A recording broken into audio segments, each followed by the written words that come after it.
吉时已到，请新郎官踢轿门。让开，让开，快让开！大喜，大喜，将军大喜呀！城南别院的柳娘子拼死为将军生下了一个大胖小子，母子平安啊！这庶长子竟在嫡母未进门的大婚之日出生，顾家这是把谢家的脸面摁在烂泥里践踏。好，好啊！天佑我顾家，我顾长风要当爹了！管家，速请城中最好的稳婆和大夫。对了，告诉婉儿，我安置好这边便去看她。是。等等。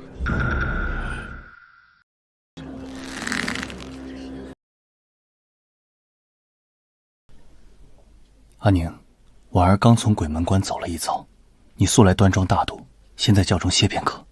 等我安排好那对可怜的母子，再来踢轿门，迎你做这侯府唯一的当家主母。轿子还是这顶轿子，长街还是这条长街，顾长风的话术还是这3句，这一切都和上一世一模一样。老天爷竟真的让我回到了大婚这一世。上一世，我顾念着与顾长风青梅竹马的情分，生生咽下了这口恶气。我以为我的大度能换来他的敬重，结果换来的却是刘婉儿觉得我好欺负，开始栽赃污蔑我。而顾长风永远只选择相信他那几滴眼泪，因为刘婉儿给顾家生了男孩，所以顾老太君明知道是刘婉儿的污蔑，却冷眼旁观。最后，我在这暗无天日的后院里郁郁寡欢，含恨而终。顾长风，这一世我不会再忍了，我倒要看看今日你打算怎么收场。快，我们走。等等，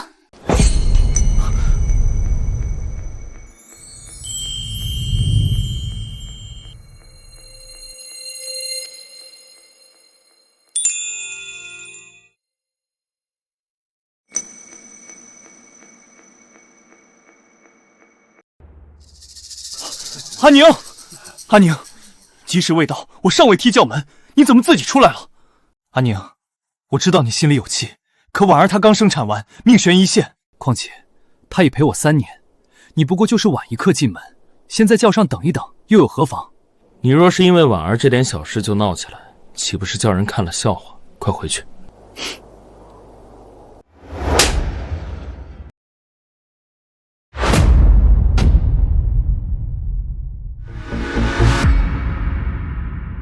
谢家大小姐竟当街动手，好，好啊，打得好！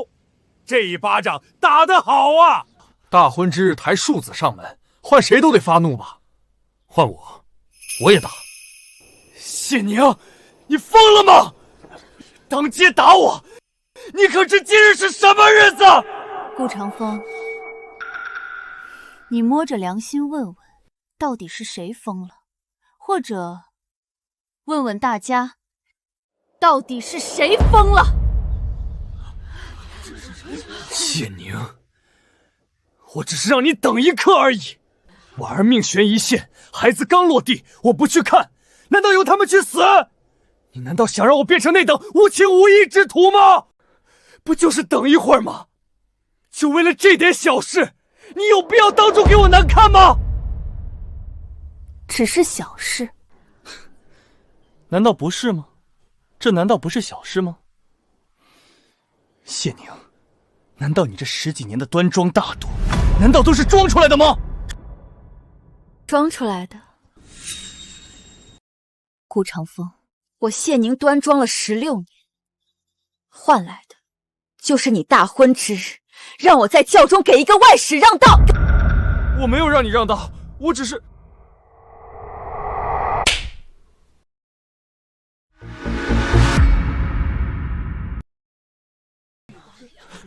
谢宁，你竟敢再打我！打你，我打的就是你。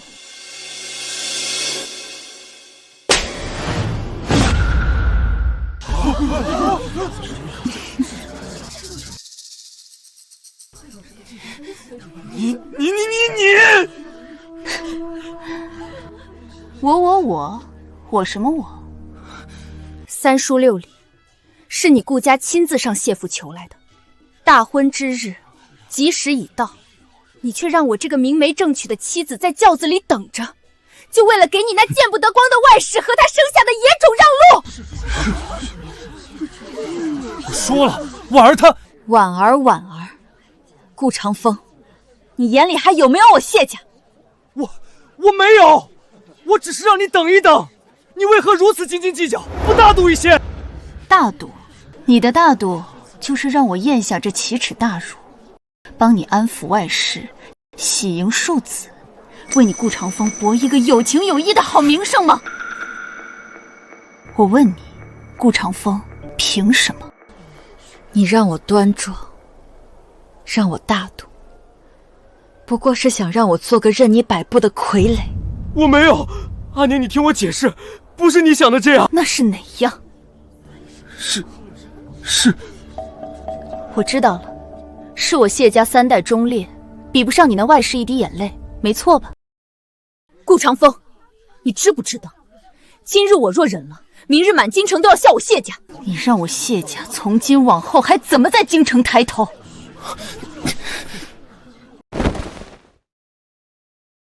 阿宁，不要再闹了。怎么，说话这么小声，觉得丢脸了？顾长风，我告诉你，你今日丢的不是脸，是我谢宁这辈子最后看你一眼的机会。阿宁，你不配做我谢宁的夫君！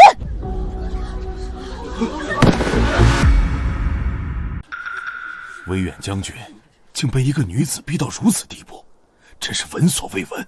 逼，这叫自作自受。谢家大小姐句句在理，哪一句说错了？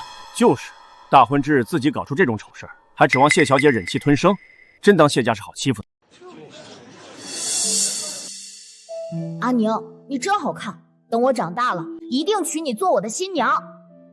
请伯父将阿宁许配给我，长风此生定不负她。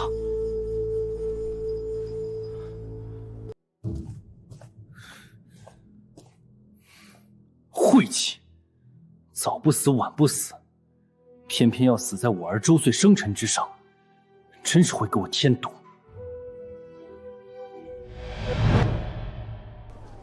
阿宁，春华，小姐，把喜帖拿过来。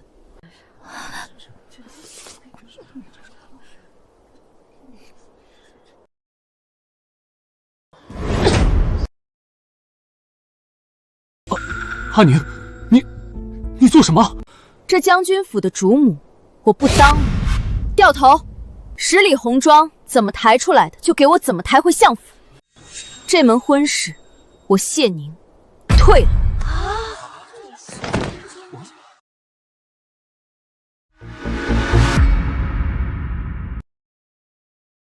退婚？他说退婚？天爷！皇城根下，迎亲到门前退婚，活该！顾长风这是自作自受，换我家闺女，我也退，谁受得了这窝囊气？阿宁，阿宁，你等等，不能退，这婚不能退！撒手！我嫌脏！够了，谢宁，今日是你我大婚之日，满朝文武都在看着。婉儿不过是个外室，她生下的也只是个庶子，绝不会越过你去。你身为当朝首辅之女，怎可如此善妒，如此不识大体？不识大体？顾长风，你听好了，我谢家乃百年清流，书香门阀。我谢家的规矩就是嫡妻未过门，绝不允许庶子庶女出生。你若早说你养了外室，还珠胎暗生，那这门婚事我谢家根本不会点这个头。阿宁，你既想要我谢家的权势为你铺路，又舍不得那外室的温柔乡，这世上哪有这么便宜的事？说得好，谢小姐句句在理。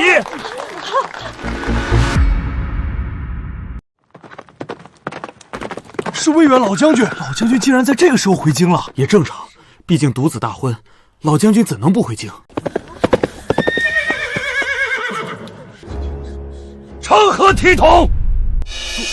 父亲，您怎么回来了？这到底是怎么回事？父亲，是谢宁他不肯进门，还打我，就为了一点小事。婉儿孩儿只是想……逆子，给老夫好好说话。老将军，我来说吧。我，谢宁，要退婚。他当着老将军的面说退婚，疯了，真是疯了！那可是顾真北啊！谢家大小姐的胆子比天还大，不畏强权，敢爱敢恨，妻女子当真是妻女子。谢家大丫头，好大的威风！我顾家3代戍疆，浴血奋战，为国立下汗马功劳。今日你当街退婚，可知会寒了多少边关将士的心？老夫敬你父亲是当朝首辅，平日里处处礼让，可你今日若不进这将军府的门，就是不给我顾家面子，不给皇上面子，更是不给天下将士面子。阿宁，我父亲说的对，你就别再胡闹了。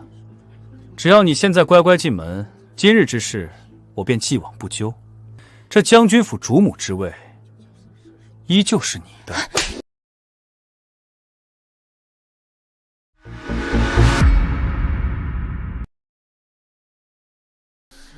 谢宁，你竟敢当着我父亲的面再打我！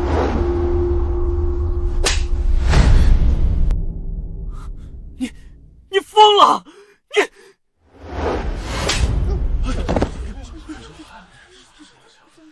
我有没有疯，你自己心里清楚。放肆！老将军息怒，只是我有一事不明，还请老将军为我指明。何事？顾家戍边，是为顾家戍的，还是为大理百姓戍的？放肆！黄口小儿也敢妄议军国大事！若是为大理戍边便是国恩，那我谢家3代首辅，宵衣干食，扶持3朝，难道就不是国恩？老将军可还记得20年前北境断粮，是我祖父3日不眠，押着10万担军粮亲送雁门关。您顾家的军功章上，可有一半是我谢家文官用命换来的？谢老太爷当年送粮，可是救了10万大军啊！你，今日我退的是顾长风这个不忠不义之人，与顾家军功何干？与天下将士何干？谢宁，你休要在这里强词夺理！老将军若执意将国恩2字死死扣在我谢宁头上，那好，请老将军即刻进宫面圣，让陛下亲口告诉我谢宁，我大黎的国恩乃是嫡妻必须给外室让道。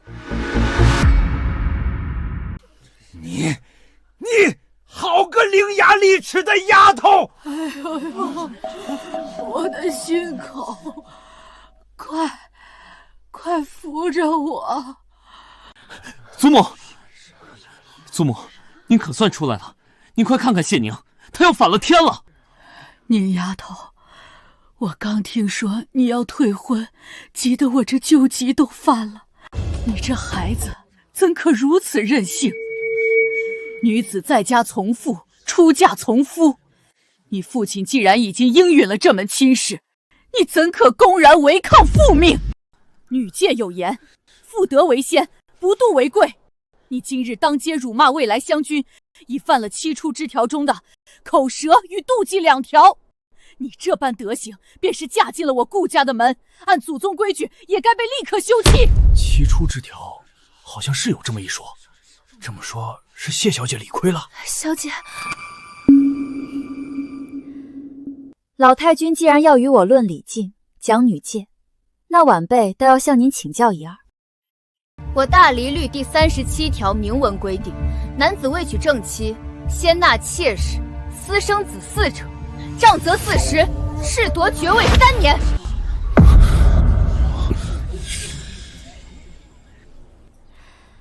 老太君，这一点你可认？再说您刚才提的7出之条，无子淫逸、不是舅姑、口舌盗窃、妒忌恶疾，可您孙子顾长风停妻再娶之心已现，欺瞒岳家，私养外室，桩桩件件铁证如山，按我大离律明文规定，此乃夫之妻契。我谢您，今日就以夫不义为由，主动退婚，合规合法，谁敢说半个不字？还愣着干什么？还不快去把人拦下！阿宁，求你别走！松手！阿宁，我知道错了，我真的知道错了，你原谅我这一次好不好？我保证以后绝不再犯。顾长风，我让你松手！我不松！阿宁，我只是犯了一个全天下男人都会犯的错而已啊！呸！真不要脸！自己养外室，还扯上全天下男人。阿宁，我们之间可是有16年的青梅竹马情谊呀，你难道忘了我们从小一起长大的点点滴滴吗？阿宁妹妹，以后我天天陪你放风筝。长风哥哥，你真好。阿宁，我会护你一辈子，绝不让你受半点委屈。谢宁，你这个妒妇，我都已经让你当主母了，你还想怎样？你为什么就是跟婉儿过不去？16年的青梅竹马情谊，真是可笑至极。阿宁，在你决定上演今日这出戏的时候，我们之间所谓的情谊就已经散了。顾长风，我再说最后一遍，给我松手！不是的，阿宁，你听我解释，这出戏不是我谋划的。巧合，今天所发生的一切都只是巧合而已。我发誓，我根本没想到婉儿会在今天生产，我真的不知道啊。就算不是你谋划的，那也是你纵容的。刘婉儿不过一个平民罢了，无权无势。若不是你平日里对她百般纵容，给她撑腰，就算她真的在今日生产了，也决然不敢派那婆子来正门报喜。顾长风，松手！我不松！阿宁，你不要这么绝情好不好？这是你自找的。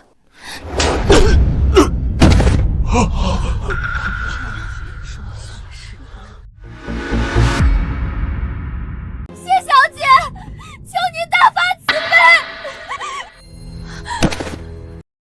千错万错，都是奴婢的错。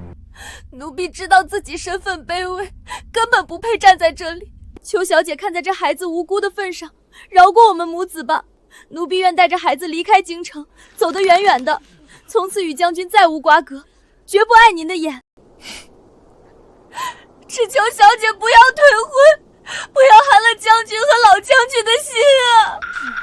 这女子看起来也是个可怜人啊，刚生完孩子就跑来磕头，确实不容易。婉儿，你刚生产完，怎么能跑出来受这等委屈？宁丫头啊，你快看看这母子俩多可怜啊！你难道真的要逼死他们母子才肯罢休吗？谢宁，你真以为我成婚那天是刚生下孩子吗？实话告诉你，我儿在你和长风大婚的半个月前就生出来了。你为什么要告诉我？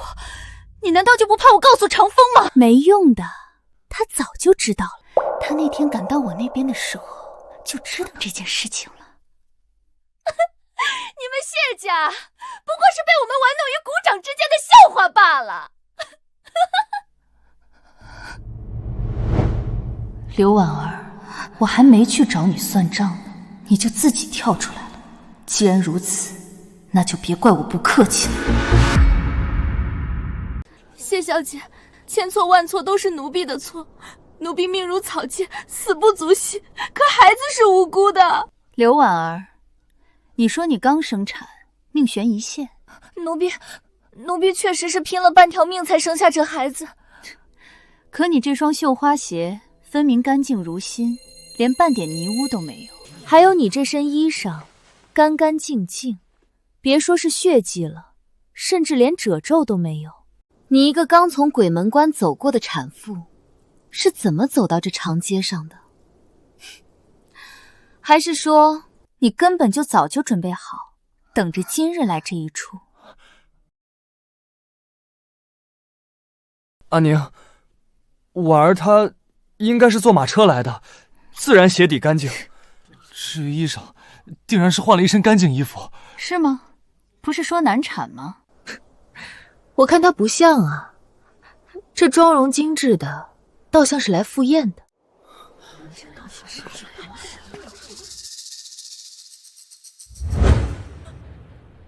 不要！这孩子怎么看都不像是刚出生的吧？少说也出生半月了吧？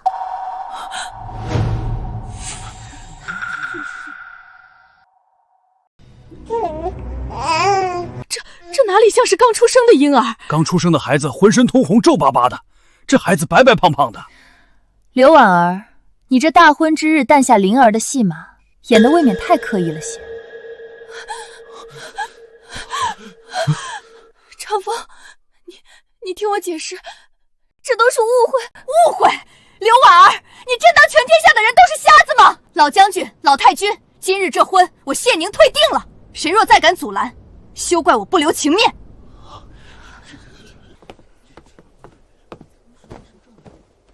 起轿，回府。慢着！谁敢起轿？谢宁，你今日若是敢踏出这条街半步，便是抗旨不遵。这门婚事虽是我顾家亲自上门求娶的，但陛下得知后已亲自下旨御赐。你谢宁难不成是想抗旨不成？你谢家就算再势大，能大得过皇权吗？御赐之婚，这可麻烦了。抗旨可是要杀头的大罪啊！谢小姐这下怕是不好收场了。抗旨之罪，我谢宁自会去御前领受。陛下圣明，定能明辨是非。但你顾长风大婚之日弄出庶长子的丑闻，你也别想轻轻接过。你敢去御前告状？你看我敢不敢？谢家府兵何在？在。护送本小姐回府。遵命。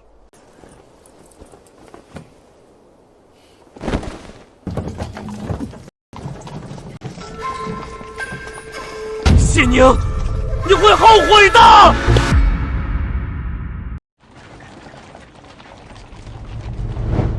上一世，我带着10里红妆嫁入顾家。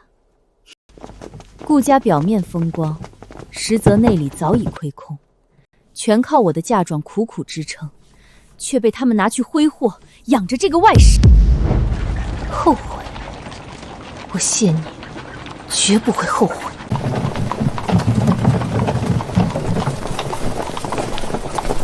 这威远将军府今日算是把脸丢尽了。没了谢家的家庄，看着顾家以后还怎么摆阔？就是，连个外室都管不住，还想娶首府千金？做梦去吧！顾长风这下可是赔了夫人又折兵啊！散了散了。畜生！啊！父亲，你听我解释啊！看你干的好事，我顾家100年清誉全毁在你手里了！我杀了你！老将军息怒了，千错万错都是婉儿的错，求您别打将军了。老太君晕倒了，快来人啊！造孽呀！我顾镇北一世英名，怎么生出你这么个蠢货？怎么会这样？不应该啊！为什么阿宁不忍一下？他忍一下，就不会有这么多事了。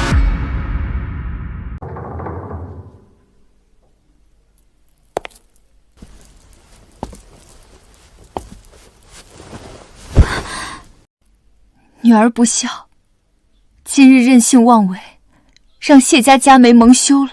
蒙羞的不是谢家，是那个不知天高地厚的顾家。我谢渊的女儿，宁可终生不嫁，也绝不与那等宠妾灭妻的下流做派同流合污。我的乖女儿，你受苦了。那顾家简直欺人太甚，退得好，这婚咱们不结了。小妹，你做得对，那种道貌岸然的伪君子根本配不上你。你放心，咱们谢家有的是银子，就算你一辈子不嫁呀，大哥也养得起你，保你一生荣华富贵。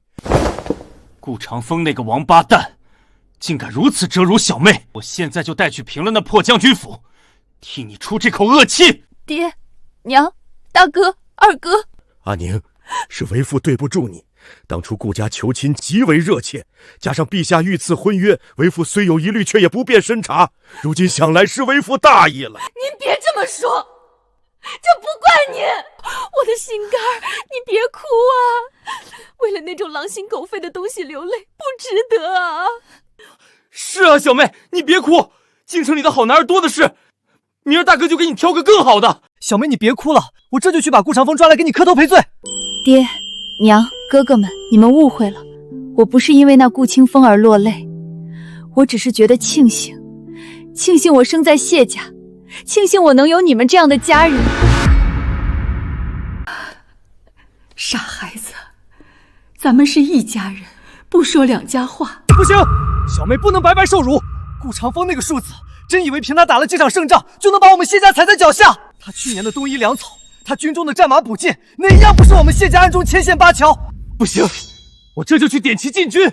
顾长风不好动，但那刘婉儿就不一定了。小妹，二哥，我现在就去端了那个什么狗屁城南别殿。二哥，不可鲁莽。小妹，二哥，杀一个上不得台面的外室，只会脏了我们谢家的手。若是现在动用禁军，反倒落了别人口实，说我们谢家仗势欺人。对付顾长风这种自命清高的武将，要打就要打断他的脊梁。阿宁，你打算怎么做？他不是一直自诩战功赫赫，看不起我们这些世家做派吗？大哥，传信给江南和塞北的商会，从今日起，凡是谢家门生故旧名下的商号，不给他们威远军半分优待。顾长风军中所需的商药、皮革、粮草，全部以市价3倍卖出，且概不赊取。好，釜底抽薪，这招妙极，我这就去办，定要让那顾长风知道厉害。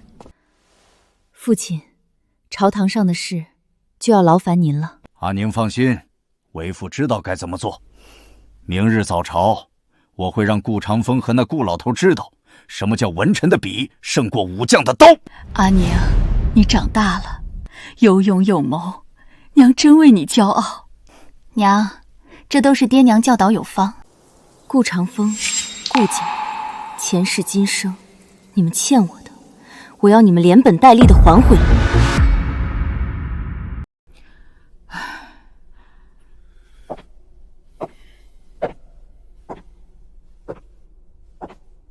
荒唐，简直是荒唐至极！大婚之日闹出这等丑事，我顾家的脸都被你丢尽了。父亲，这事怎么能全怪我？谁知道那谢宁脾气那么大，不过就是让他等一会儿，他就当街闹退婚。长风啊，你少说两句吧。谢家那丫头今日可是动了真格的，连嫁妆都抬回去了，这可如何是好啊？母亲，您就别瞎操心了。谢宁她不过是一时赌气罢了。赌气？当然是赌气。我和他从小一起长大，16年的感情，他就喜欢跟在我身后转。他喜欢了我整整16年，怎么可能说断就断？可是他今日的决绝不像是装的啊。母亲，您不懂，他就是气我没把他放在第一位。等过2日他气消了，自己就会乖乖回来的。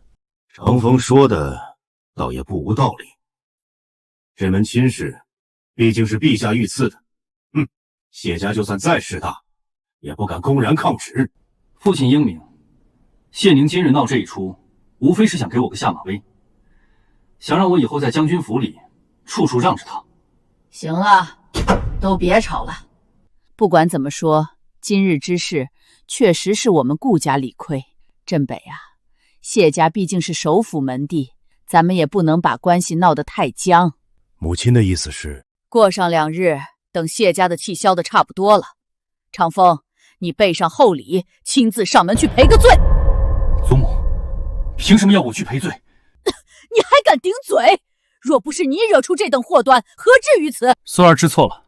只要你态度诚恳些，多说2句软话，这门亲事就还能继续下去。阿宁，看在我们青梅竹马16年的份上，那我就勉为其难，再给你一次机会吧。是，孙儿明白。时候不早了，你先下去吧。刘婉儿虽是外室，但毕竟为我顾家生了男丁，还是得多关注。是，孩儿明白。对了，北疆马上要入冬了，明日一早记得早点去把威远军急需的冬衣和粮草确认了。孩儿记下了。怎么了？我这心里总觉得有种不好的预感。别想那么多，不过一件小事罢了。怎么还没出来？这都等了整整1个时辰了。这位兄弟，麻烦你再进去通报一声，就说威远将军顾长风求见尚书大人。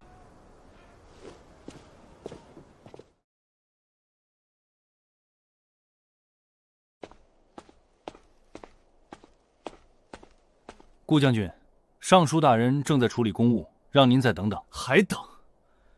北疆马上就要入冬了，威远军的2万套冬衣和5000石粮草急需批复。将军，您冲我们嚷嚷也没用啊！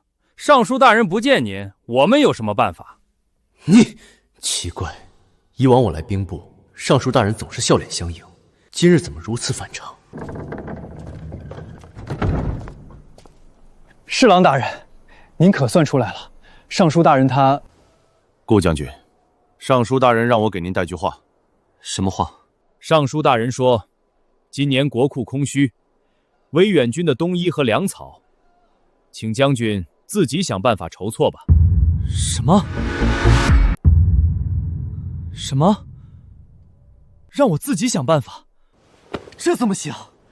将士们在边关挨冻，这是要误了军机的大事啊！顾将军此言差矣。你什么意思？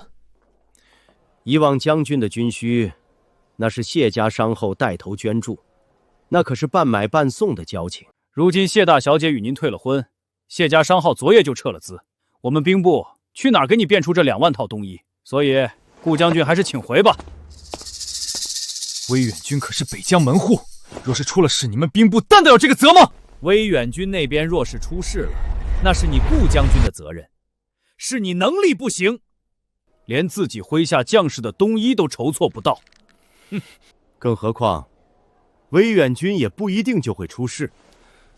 你此话何意？顾将军没能力，不代表别人没能力。我大黎人才济济，没了你顾长风，自然会有其他有能力的人顶上。谢家怎么敢这么做？他们竟敢拿边关将士的性命开玩笑！顾将军，你做得了初一，别人为何不能做15？人家本来就是看在你的面子上，才给威远军优待。现在你连面子都没了，还指望人家倒贴吗？好一个谢家！没了谢家，我顾长风依旧是威远侯。威远军的事情不需要他们谢家，我也可以搞定。你们给我等着瞧！哦，那我拭目以待。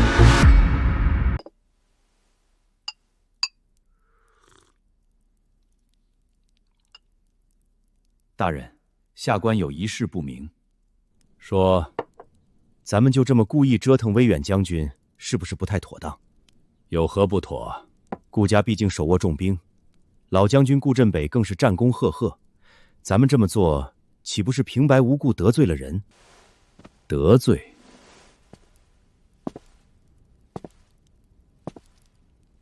昨日顾家与谢家大婚闹出的那场笑话，你可听说了？下官听说顾长风大婚之日外室生子，谢家大小姐当街退婚。可是大人，这顾谢两家的恩怨与您有何关系？你们这些年轻官员可能不知道，我早些年科考落榜，盘缠用尽，险些饿死街头，是谢家老爷子给了我一碗热饭，还资助我读书。竟有此事？不仅如此，我入仕之初也多亏了谢首府的提携，故此我也算是谢家门生之一。原来如此，大人这是在替谢家出气呀！顾家那小子不知天高地厚，竟敢如此折辱谢家千金。我若不给他点颜色看看，如何对得起谢家的恩情？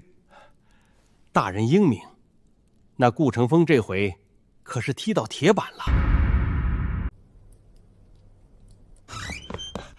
父亲，母亲，出事了！慌慌张张，成何体统？兵部那边怎么说？东夷和粮草何时拨发？拨发？他们根本就不打算给。兵部那帮混账，分明是故意刁难我们顾家。什么？故意刁难？兵部为何要刁难我们？还能因为什么？自然是因为谢家。兵部侍郎亲口说的，谢家商号撤了资，让我们自己想办法。堂堂兵部掌管天下兵马钱粮，就算没有谢家商号，难道兵部就拿不出那点物资了？逆子，你还没想明白吗？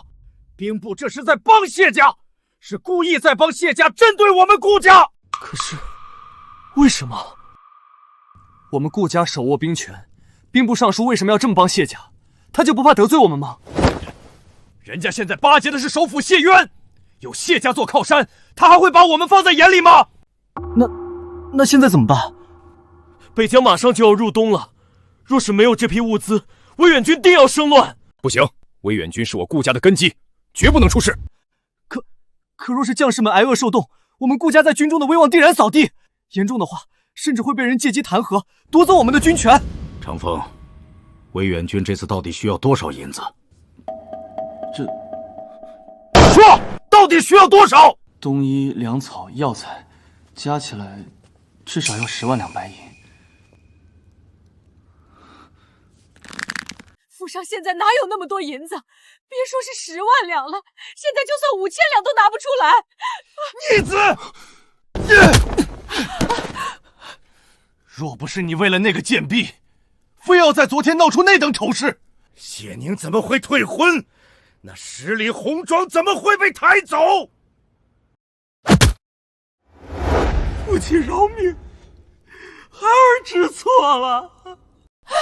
老爷，您别打了，长风可是咱们唯一的儿子啊！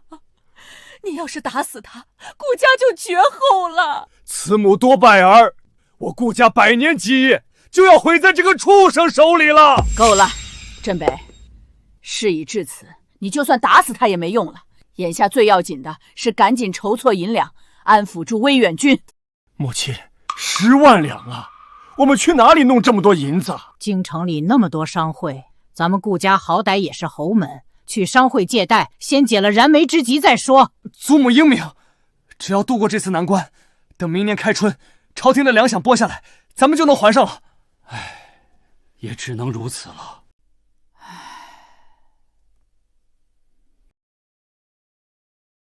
你还不快滚去办！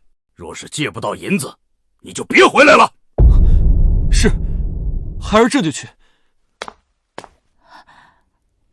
夫人，你想说什么？老爷，眼下我们跟谢家闹成这样，满城皆知，那些商会会不会也跟兵部一样，为了讨好谢家，故意不借给我们？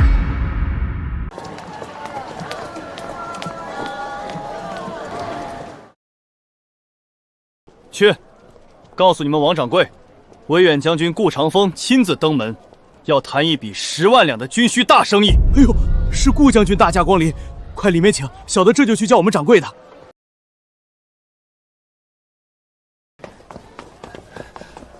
顾将军，真是不好意思，上面发了话，您的生意我们实在是不敢做呀。上面？哪个上面？在本将军之上，还有哪个上面？将军，您就别为难我们这些小本买卖的了。混账东西！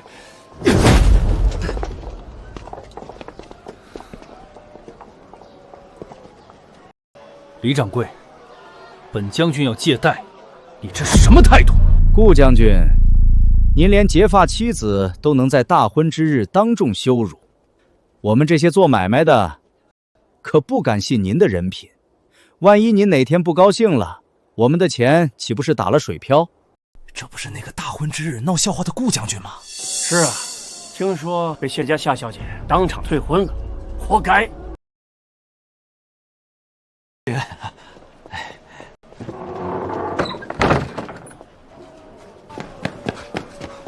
将军，我们问遍了，整条街没有一家商会愿意和我们做生意。小妹，好消息，天大的好消息！大哥，看你满头大汗的，先喝口茶。不喝了，不喝了。我跟你说，顾长风那个混蛋，今天可是把脸都丢尽了。小妹，他今日跑遍了京城大大小小的商会，结果连人家的大门都没进去，处处碰背，处处受辱啊！哦，是吗？可不是嘛！现在全京城的商户都不敢做他的生意，他连给威远军买东夫的钱都凑不齐。太好了，这就是恶有恶报，看他以后还敢不敢欺负咱们小姐。哼，他顾长风真以为自己是个什么东西？没有我们谢家在背后撑着，他连个屁都不是。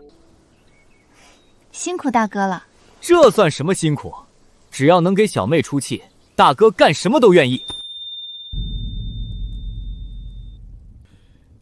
你这个逆子，成事不足，败事有余。明日早朝后，你给我滚去谢家负荆请罪，必须把谢爹给我哄回来，否则你别认我这个爹。怎么会这样？为什么？明明以前不是这样的，以前明明一切都很顺利的啊！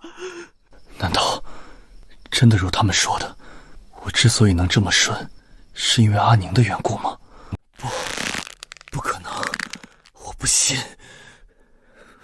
我顾长风能有今天的成就，靠的是我自己，全靠的是我自己，绝对不是因为区区一个女人。阿宁，你真以为联合商户断我军需就能逼我低头？我不就是让你忍一下吗？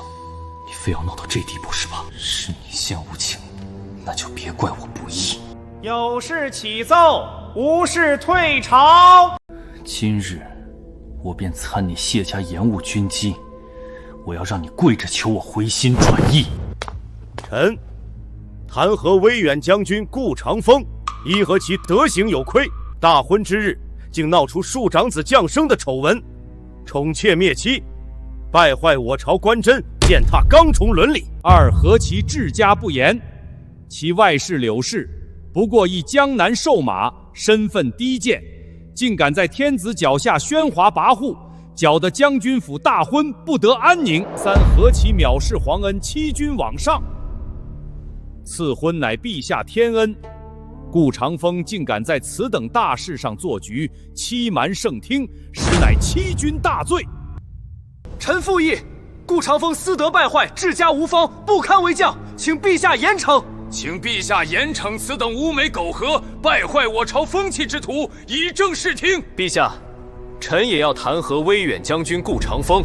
臣也要弹劾威远将军顾长风。完了，不好，谢家这是要赶尽杀绝啊！他们这是要把我往死里逼。今日若是无人替我说话，定要出事。自己惹的祸，还指望我们擦屁股，真是个废物！我早就看不起他。今日这阵势，分明是首辅谢渊发怒了。为了一个区顾长风，去得罪门生故遍布朝野的谢家，这种亏本买卖，傻子才会去做。好！你们一个个平日里跟我称兄道弟，结果现在竟然连帮我求情都不肯。你们都给我等着，等我熬过今日这一关，我非要你们一个个都好看。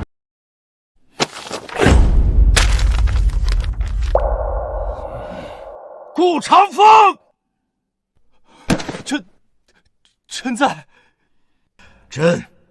本想借着这场联姻成就一段佳话，可如今你闹出这一出宠妾灭妻的丑事，你不仅是狠狠打了谢家的脸，更是把朕的脸面放在地上踩。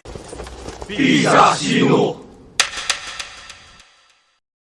顾长风，你还有什么话可说？陛下明鉴，臣只是一时糊涂，臣绝无欺君之意啊！求陛下开恩，求陛下开恩啊！一时糊涂，大婚之日闹出庶长子，你这叫一时糊涂？你当朕是3岁孩童吗？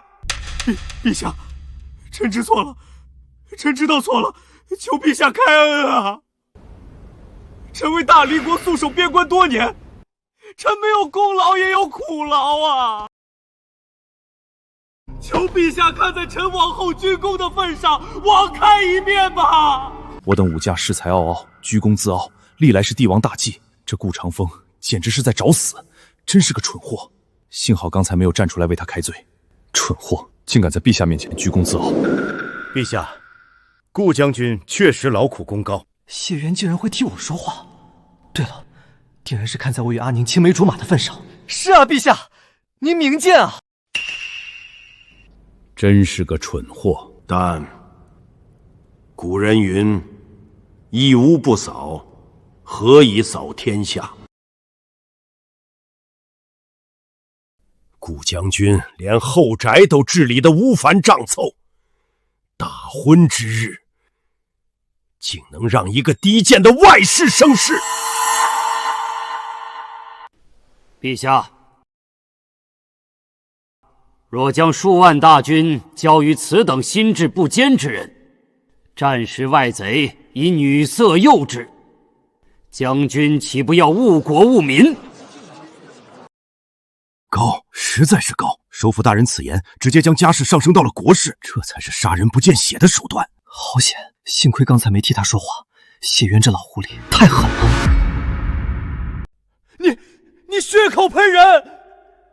陛下，臣对大离忠心耿耿，绝不会受女色诱惑呀！谢爱卿所言极是。传朕旨意，威远将军顾长风德行有亏，不堪大任，褫夺其少将军封号，降为从四品名为将军。不，陛下不要啊！收回威远军兵符，交由兵部重新调度。完了，全完了！兵权被夺，我在威远军中再无绝对话语权了。从4品闲职，我彻底跌出核心武将圈子。发封3年，闭门思过3月，没有朕的旨意，不得踏出将军府半步。陛下，臣知错了，求陛下收回成命啊！顾长风，这只是个开始，你敢辱我女儿，我便要你生不如死。谢爱卿，这桩婚事毕竟是朕亲口应允的，是朕对不住你。臣惶恐，让陛下操心了。谢家世代忠良，朕绝不能让谢家受此委屈。再传朕一道旨意：顾氏无状，惊扰谢家千金，着令顾家拿出城东10间旺兔，城外500亩良田，并库银5万两，送往谢府以作赔罪。10间旺铺，500亩良田，5万两白银。顾家本就家底摊薄，这一刀下去，相当于当众抄了顾家的根基啊！顾家完了，3代之内绝无重新崛起之机。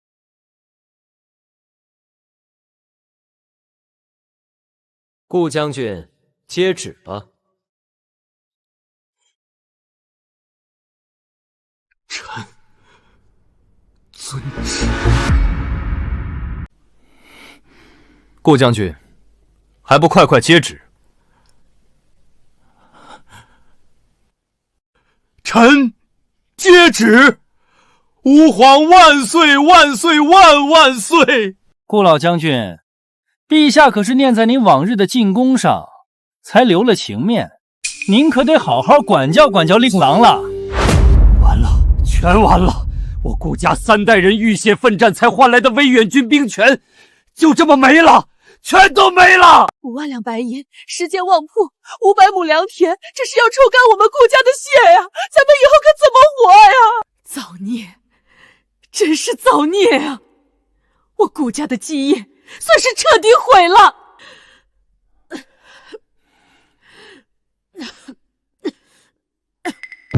怎么会这样？不应该啊！兵权没了，封号也没了，为什么会变成这样？老将军、老太君，不好了，出大事了！说，什么事儿？门外来了几个禁军，他们把咱们府门上陛下御赐的威远将军府牌匾给摘下来了。御赐牌匾被摘了！造孽呀！老太君，老太君，您怎么了？快去请大夫！老太君晕倒了。真的不应该啊！明明只是一件小事，为什么会闹到这个地步？逆子，都是你的错，是你毁了顾家。若不是你管不住下半身，谢家怎么会退婚？我顾家又怎么会落到今天这个地吧？阿宁，对，是阿宁，都是阿宁的错，都是他的错！你疯了！我没疯，就是他的错。阿宁，你为什么要这么绝情？你那天要是忍一下，就不会有这么多事情了。明明你忍一下就行了，你为什么不忍？为什么？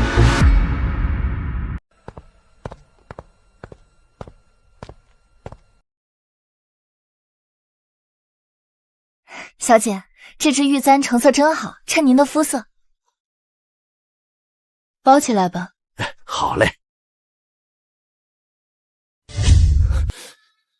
阿宁，你终于出府了。顾将军，请您自重，我家小姐与您已无瓜葛。滚开！主子说话哪有你插嘴的份儿？顾长风，光天化日之下，你想发什么疯？我发疯？阿宁，你摸着良心问问，到底是谁疯了？16年，我们16年的青梅竹马情谊，你竟然为了那么一点小事就把我往死里逼！小事？阿宁，你笑什么？顾长风，宠妾灭妻，欺瞒圣天，在你眼里，原来只是小事。天下哪个男人不是3妻4妾？我不过是犯了全天下男人都会犯的错，你为何就不能大度一点，非要把事情做得这么绝？大度？你的大度，就是让我谢家沦为全京城的笑柄。什么笑柄？明明就是一件小事，分明就是你们谢家小题大做。这么小的一件事情，你明明只需要忍一下就行了，非要闹这么大。你现在满意了？我顾家被抄了家底，我被夺了兵权，我堂堂威远将军，如今成了全天下的笑话。你谢宁的心肠怎么如此狠毒？这不是那个被退婚的顾将军吗？自己做错了事，还有脸来找谢小姐闹，真是不知羞耻！都给我闭嘴！再敢多嘴，我拔了你们的舌头！不对，阿宁喜欢了我16年，怎么可能为了点小事就这么对我？除非……阿宁，我明白了。你明白了？顾长风，你在说什么？你做这么多，不就是为了逼我低头吗？你什么意思？你故意联合商会断我军需，又让你父亲在朝堂上弹劾我，闹出这么大的动静，绝对是吃醋了，没错吧？绝对是想让我知道你的重要性，没错吧？我承认，你赢了。顾长风，你脑子进水了吧？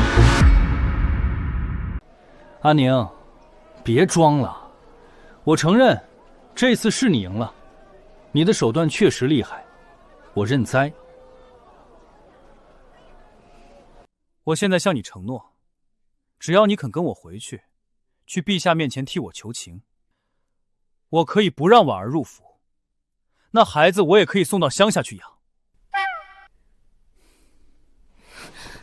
阿宁，不要闹了，从今往后，你就是我顾长风唯一的女人。这将军府只有你一个女主人。怎么样？我为你做出了这么大的让步，你现在总该满意了吧？你简直无耻至极！顾长风，你真让我觉得恶心。春华，我们走，别让这疯狗脏了我们的眼。谢宁，你站住！我都已经低声下气的求你了，你还想怎么样？你别给脸不要脸！放手！我不放！今天你必须跟我走，必须去给我把兵权要回来，否则，你信不信，我再也不理你了？你也不想我再也不理你了吧？你也不想我娶别人为妻吧？只要你现在低个头，我顾长风的正妻之位还是你的。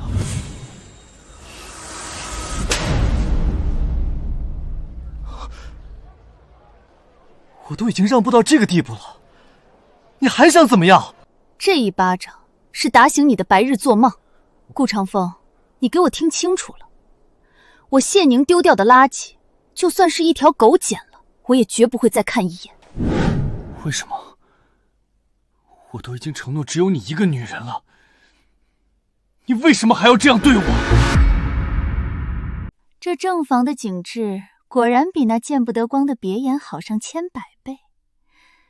谢宁出生名门又如何？这顾家当家主母的位子，终究还是落到了我柳婉儿的手里。往后这顾家的泼天富贵，全都是咱们娘俩的了。去，吩咐厨房，中午给我炖一盅上好的血燕。怎么，我的话你听不见吗？还不快去！少夫人，厨房里已经没有血燕了。没有了，那就派人去买啊！怎么，难道是我不配吗？少夫人，咱们顾府的账房已经空了。空了？这怎么可能？顾府百年基业，怎么会连买燕窝的钱都没有？百年基业，少夫人您之前一直没有被接进府，可能还不知道吧？府上本来一直都是靠谢府那边的资助才能勉强过活，之前又被罚没了5万两库银，还有城东的10间旺铺和城外的500亩良田。如今这府里连1两多余的银子都榨不出来了。你胡说！少夫人，我说的都是真的，连老太君每日的燕窝已经停了整整3日了。府里上下100多口人的月俸也已经拖欠了半个月，还有前几日您给小少爷办满月酒，在天香楼赊的席面前，人家掌柜的今天一早就堵在府门外讨要呢。扬言若是再不给钱，就要报官了。咱们府上已经到山穷水尽的地步了。这怎么可能？我费尽心机，难道就争来个空壳子？不可能！将军府怎么会连几千两银子都拿不出？绝对是你这个老东西私吞了！好啊你，竟敢欺瞒主家，看我不让将军扒了你的皮！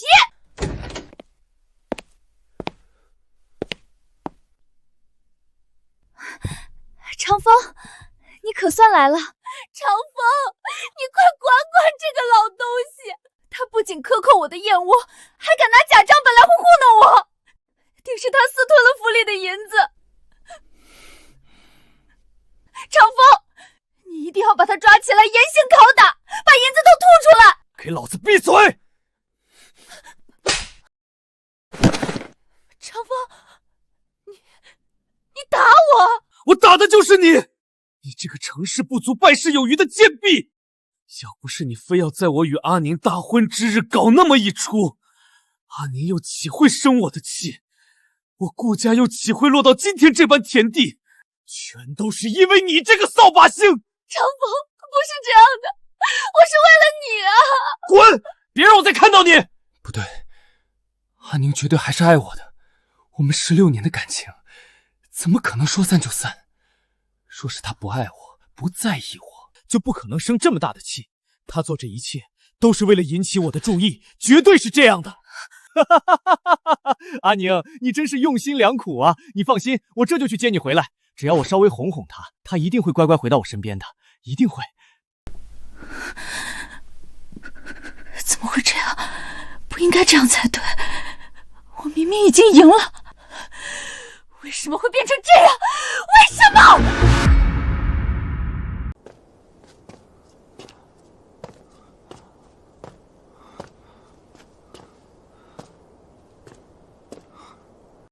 你这个畜生！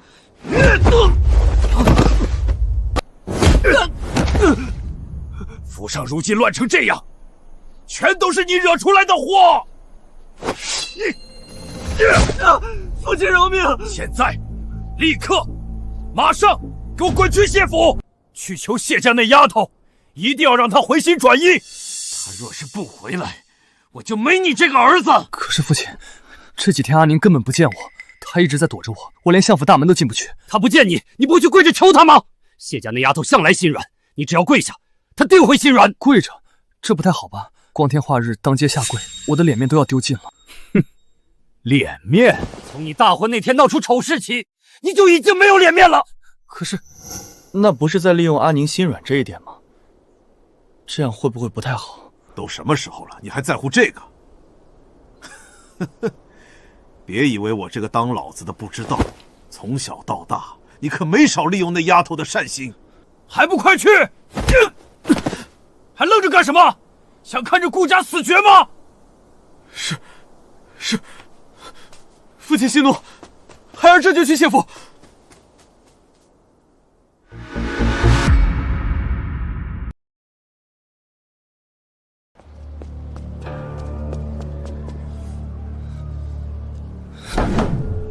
站住！相府重地，闲人免进。瞎了你们的狗眼！我是顾长风，快给我让开！我要见阿宁。顾将军，我家老爷吩咐过，顾家的人一律不见。你们算什么东西，也敢拦我！顾将军，顾将军若再敢硬闯，我们可就报官了。宁，我知道你在里面，你出来见我！阿宁，千错万错都是我的错，是我被朱由蒙了心。是我辜负了你，你出来见见我好不好？这不是顾将军吗？怎么跪在相府门口了？还能因为什么？被退婚了，现在后悔了呗？阿宁，只要你肯原谅我，我什么都愿意做。春华，阿宁肯见我了是不是？顾将军，您还是请回吧。我家小姐说了，与您缘分已尽，没什么好见的。不，阿宁一定还在生我的气。你且去告诉他，他若是不出来，我就在这里一直跪着。顾将军，您这又是何必呢？我顾长风说到做到。阿宁1天不出来，我就跪1天；3天不出来，我就跪3天；10天不出来，我就跪10天，直到阿宁肯出来见我为止。那您就慢慢跪着吧。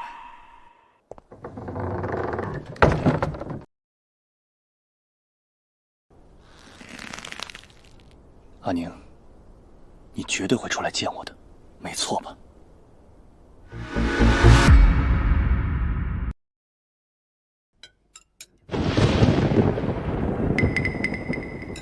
春华，那人还跪着。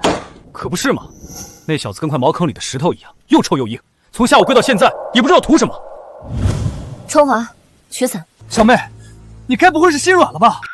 是啊，宁儿，外面雨那么大，你身子弱，可别出去了。娘，这不是下雨的事儿。那顾长风就是个小人，他明明知道小妹心善，故意在这里演苦肉计。没错，小妹，那小子就是算准了你会不忍心，故意利用你的善良。这种人不值得你再为他费半点心思。大哥、二哥、娘，你们放心，你们说的这些，其实我都知道，我都明白。我知道他是在故意利用我的心善博取同情。那你为何还要去见他？就让他在外面跪死算了。二哥，他可以死，但不能死在我谢府门口。他跪在我谢府门口，若是真出了什么事，死在我谢家门前，御史台那帮人定会借机弹劾父亲，对我谢家不利。阿宁思虑周全，何况我此番去不是去原谅他，而是要去彻底断了他的念想。省得他总以为自己是天下的中心，自以为是的跑来纠缠不休。我要让他明白，他和我再无可能。好，不愧是我谢渊的女儿，有勇有谋。去吧。原来如此，小妹你早说嘛。那让你二哥陪你去，万一那小子发疯……不用，大哥，我自己就能处理好。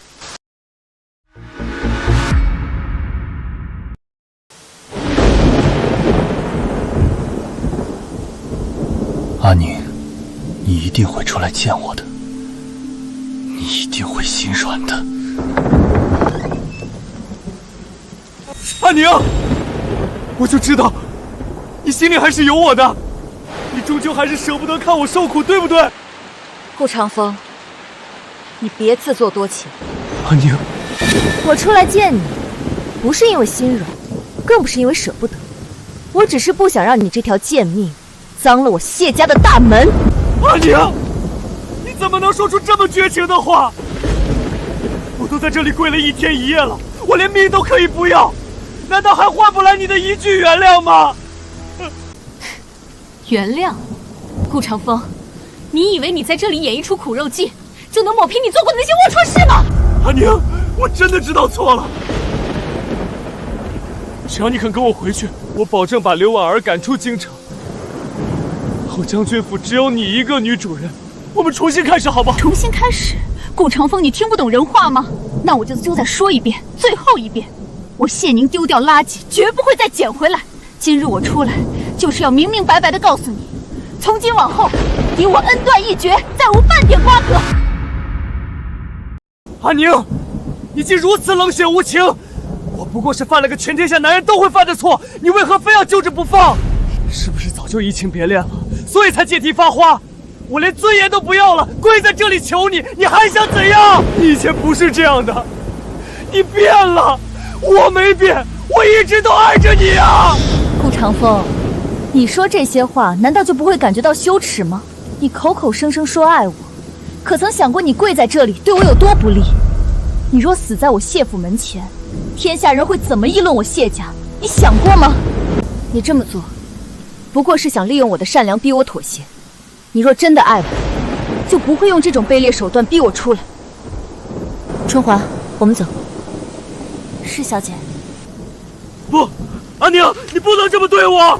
滚开！别弄脏了我们小姐的衣服。顾长风，你若再敢来我谢府门前纠缠，下一次出来的就不是我，而是京兆尹的衙役了。春华，关门。不要！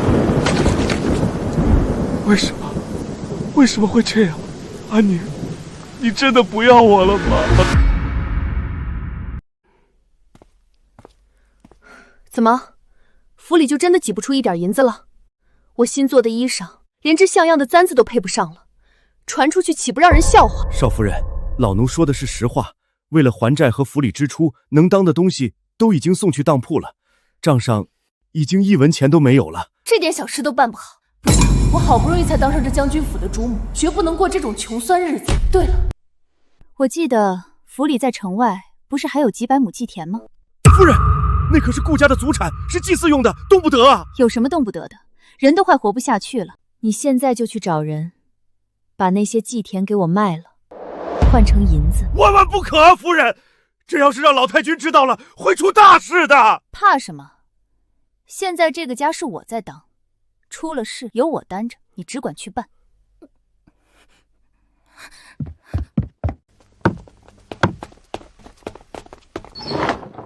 刘婉儿，祖母，您怎么来了？这么大火气！贱人，你这个丧门星！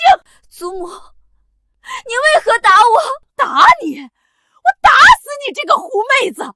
我顾家长风本是前途无量的少将军，就是因为你这个不安分的狐狸精，非要在大婚之日闹事，如今害得我儿丢了兵权，害得顾家倾家荡产，你居然还敢动我顾家的祭田！我动祭田怎么了？府里都快揭不开锅了，我不卖田，难道要我跟着你们喝西北风吗？你这个不知廉耻的贱妇，我今天就打死你，清理门户！打得好，早就看这个狐狸精不顺眼了。就是，一来就把府里搞得乌烟瘴气，活该！吵死了，一天到晚没个安宁。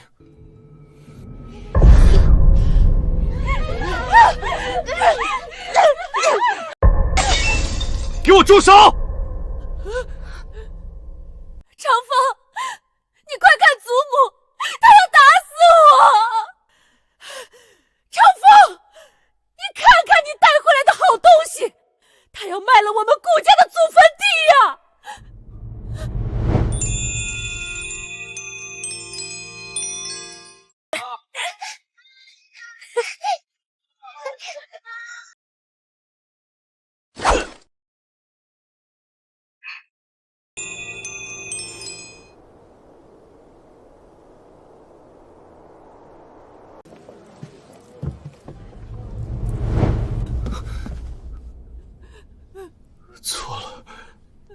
错了，我竟然为了这碗令人作呕的馊水，亲手砸了那只无价的白玉碗。长风，你别再喝了，你看看你现在都成什么样子了，你再这样下去，身子会垮掉的。不行，再这样下去，长风的身子真会垮掉的，得想个办法让他重新振作起来才行。长风，宫里传来消息，太后今夜在宫中举办赏菊夜宴。赏菊宴，好机会，这是天大的好机会！阿宁之所以不原谅我，肯定是觉得场面不够大。我若在赏菊宴上当众向他道歉，他那么善良，绝对会原谅我的。长风，你疯了，那可是太后的宴席。母亲不懂，阿宁最在乎我了。若是我在那种地方向他道歉，然后发誓承诺保证，他一定会感动回心转意的。长风，你不能去，你不能去！你若是惹怒了太后，咱们顾家就真的全完了。滚开！都怪你这个贱人！若不是你这个贱人，阿宁怎么会跟我生气？我顾家落到今天这般田地，全都是你害的！我的错，什么都是我的错。你若是真的那么爱谢宁，又怎么会跟我搞在一起？若不是你一直再三向我保证，说谢宁什么都听你的，我又怎么敢在你大婚那天去闹？顾长风，你有今天，全都是你咎由自取。我敢那么干，都是你纵容导致的，是你毁了你自己，别把什么锅都往我身上甩。听说了吗？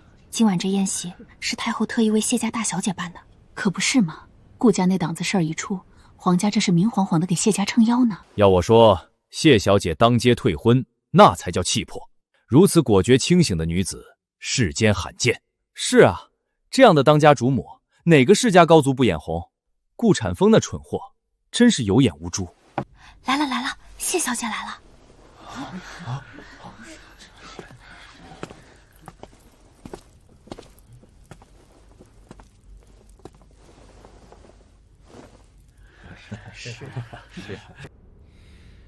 六皇子殿下到。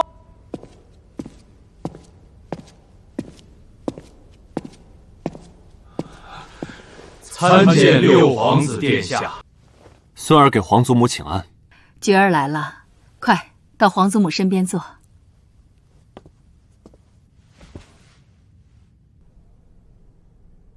早闻谢家大小姐胸有构壑，不让须眉。今日一见，果然是霜雪之姿，不可逼视。六皇子这是何意？他正妃之位可还悬空呢？莫不是皇家有意与谢家联姻？殿下谬赞。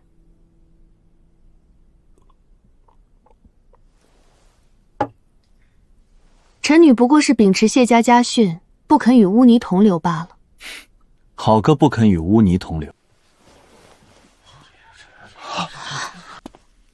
谢小姐，不知本王可有幸邀你共赏庭中秋菊？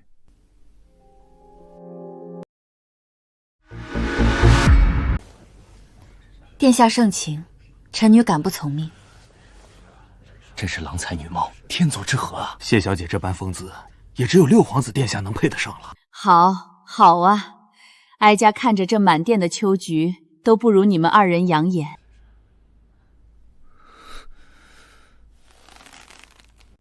阿宁，那本该是我的妻子。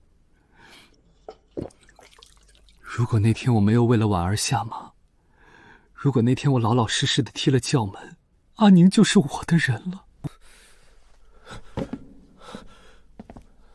阿宁，阿宁，顾将军不得失意，滚开！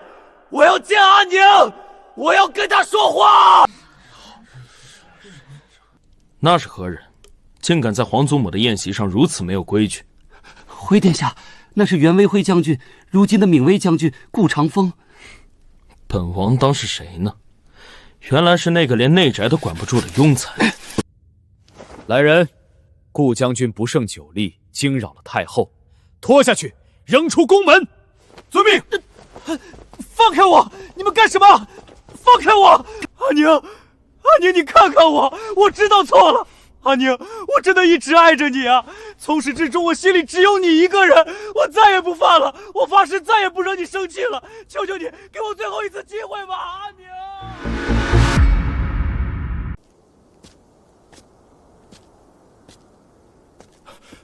夫人，夫人，又怎么了？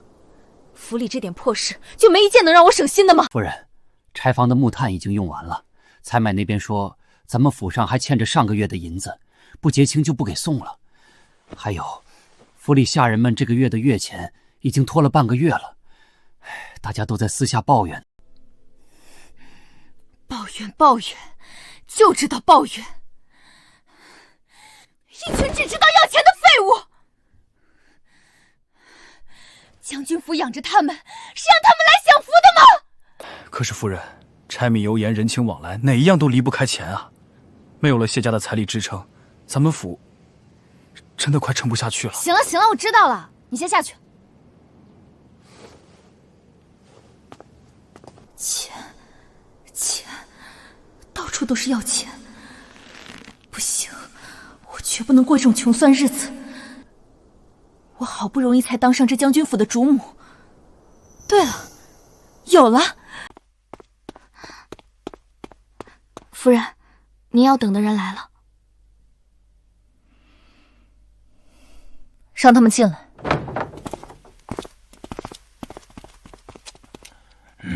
夫人，您找我们兄弟来，可是有什么发财的门路？这里没有外人，我就直说了。这是顾家的地契，我拿他们做保，你们替我在京城里放印子钱。夫人，这私放印子钱可是触犯王法的。怕什么？有将军府给你们撑腰，谁敢查？可万一要是……别怕，出了事由我担着。夫人，您都这么说了，那咱们就干了。我要9成。没问题，夫人您是主家，您说了算。记住，这件事要办得干净利落，绝不能让外人知道。夫人放心，我们兄弟俩嘴巴最严了。祖母，长风，你们看这是什么？1000两。婉儿，你从哪弄来这么多银子？自然是我做生意赚来的。祖母，有了这些钱，您的血液又能续上了。好，好，婉儿真是个能干的。婉儿，你真是我的贤内助。有了这笔钱，府里的亏空就能补上了。这算什么？好日子还在后头呢。长风，我这持家有道的本事，可还入得了你的眼？哈哈哈，入得，太入得了。长风，打开看看。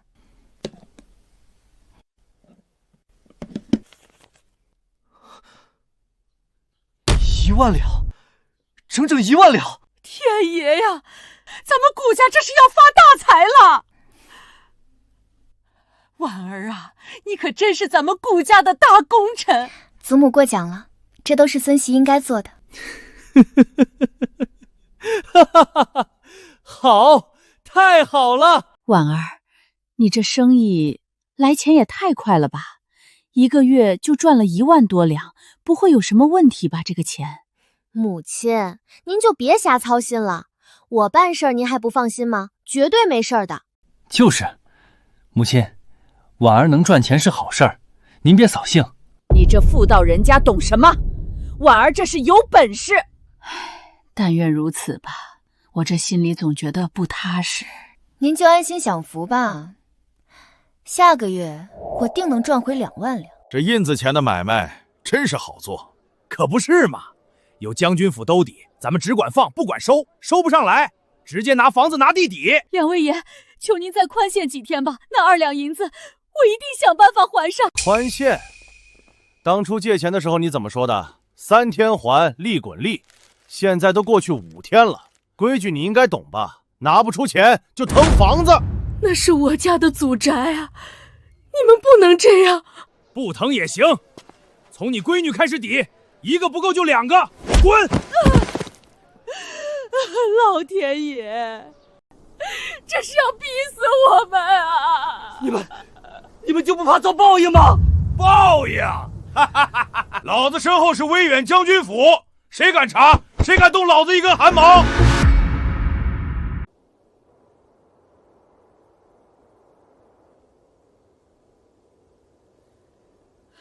冤枉啊！青天大老爷，冤枉啊！出人命了，这可是天子脚下呀！看他哭得这么惨，定是有天大的冤屈。何人击鼓鸣冤？大人，求大人为民妇做主啊！大人，民妇有天大的冤屈要诉。光天化日，朗朗乾坤，谁敢逼死人命？你有何冤屈？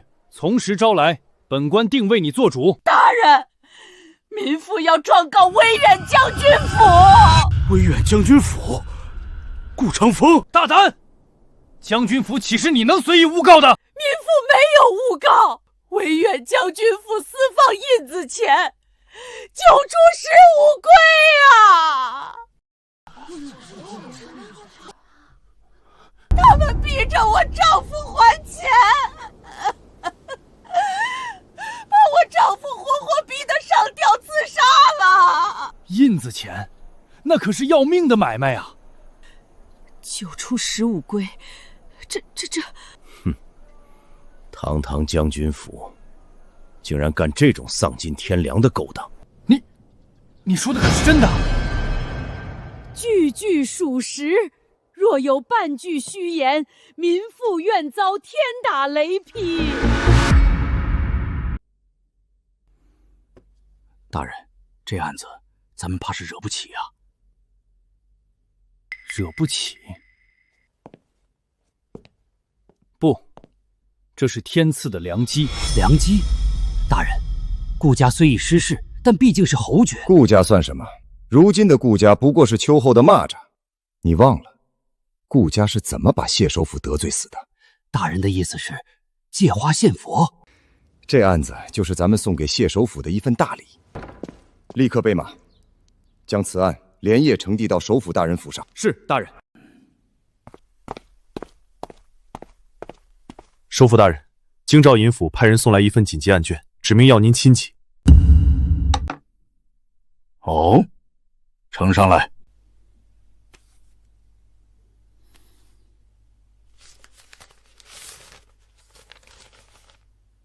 大人，京兆尹那边说他不敢自专，故而……本官知道了。大人，您看这案子是否要立刻发回大理寺着手审理？不急，立刻派我们的人去暗中彻查刘婉儿的所有账目。我要知道他放印子钱的本金究竟从何而来，每一分钱的来路都给我查清楚。是，属下这就去办。顾长风，你最好祈祷不要让我逮到机会，否则……首府大人，查到了，全都查到了。说，属下带人查遍了京城所有正经的钱庄和当铺，都没有发现刘婉儿的踪迹。但我们在城南一家黑当铺查到了一笔惊天的大买卖。哦，刘婉儿，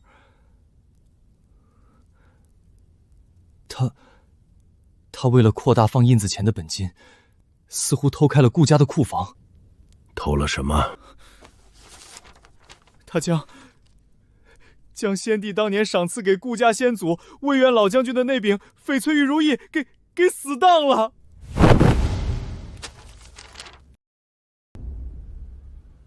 哈哈哈哈哈！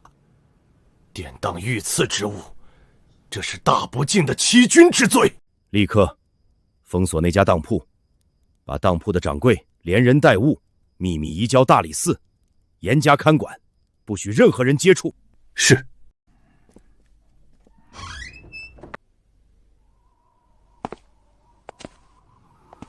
顾长风，这一次我要让你永世不得翻身。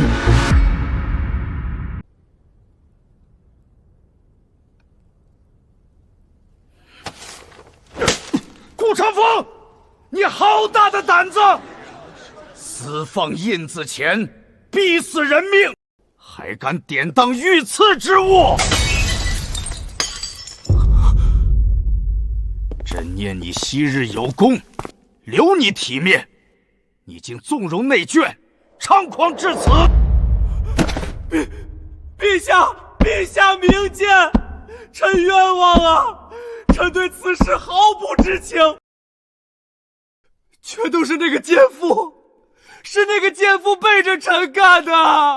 治家不严，罪责难逃。你以为把罪责推给一个妇人就能脱罪吗？传朕旨意，威远将军府顾长风德行败坏，大逆不道，即日起剥夺其一切官职爵位，贬为贱民。顾氏一门抄没全家家产，永不录用。至于那个犯案的毒妇柳氏，打入死牢，秋后问斩。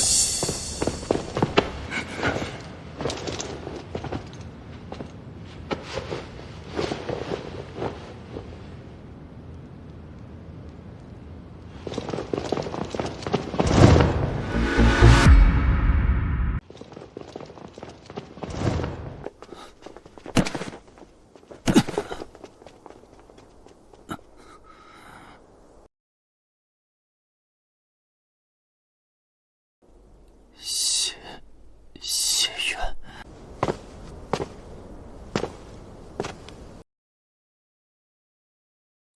顾长风，你可知你输在哪里？你输在不自量力。你以为谢家的门楣，哼，是你想攀就能攀，想踩就能踩的？是你们谢家设的局。哼，设局？典当御赐之物是我逼你的，私放印子钱是我逼你的，人必自侮，而后人侮之。顾长风，记住今天的滋味，因为从今往后，你活的每一天都会比今天更痛苦。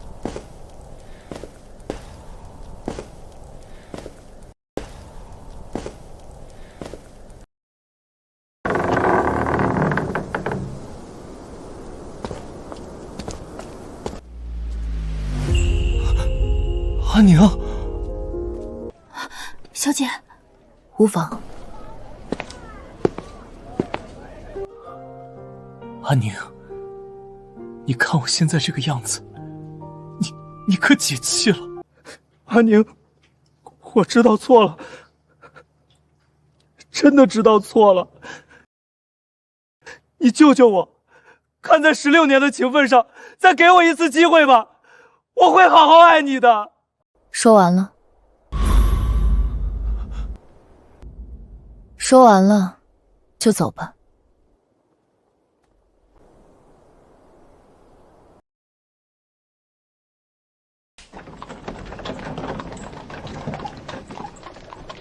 阿娘！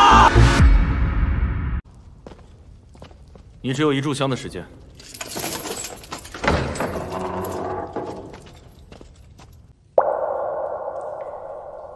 长风，是你，都是你！放手！你这个毒妇，是你毁了我顾家100年的基业！你有什么资格怪我？是你没本事！要不是为了你那个没用的老娘和儿子，我何至于去放义子钱？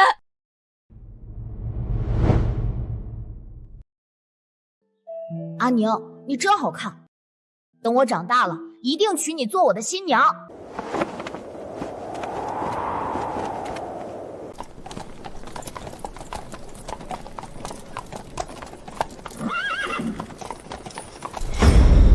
我没有让你让道，我只是……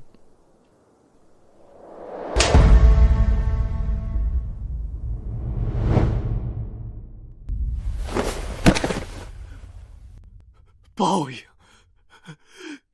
这都是报应啊！我为了你这块烂泥，丢掉了本该属于我的稀世明珠。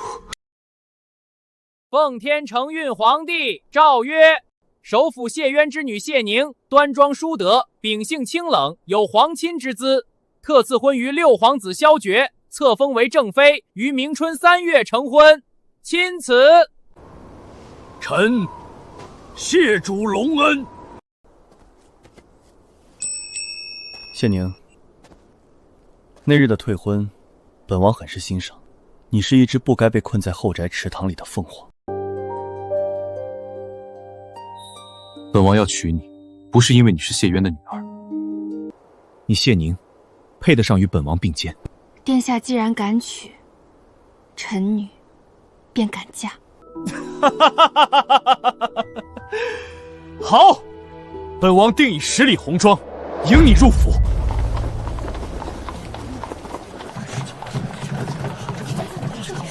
太气派了，这可是近10年来最宏大的一场大婚啊！谢家大小姐真是好福气，这排场比去顾家那次奢华了何止100倍。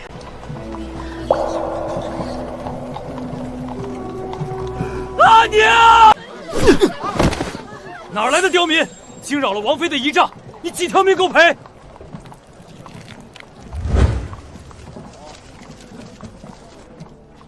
我的都是我的。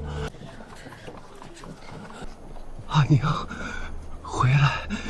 你回来！我的都是我的，是我的！